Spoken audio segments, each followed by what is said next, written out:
ভোটের মাত্র একদিন বাকি।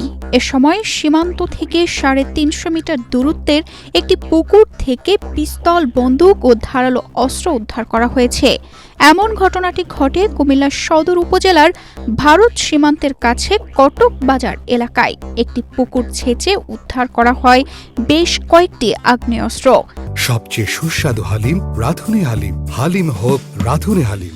অভিযান এখনো চলমান। গোপন সংবাদের ভিত্তিতে মঙ্গলবার ভোররাত থেকে র্যাব কটকবাজার গ্রামে এই অভিযান পরিচালনা করেন বলে জানিয়েছেন র্যাবের Comilla company commander major Sadman Ibne Alam. সরজমিনে গিয়ে দেখা যায় স্যালো মেশিন দিয়ে র্যাব সেচ কাজ চালিয়ে যাচ্ছে। এর মধ্যে বেশ কয়েকটি পিস্তল, বন্দুক এবং 2টি বস্তায় মোড়ানো ধারালো অস্ত্র পাওয়া গিয়েছে বলেও জানায় মেজর সাদমান।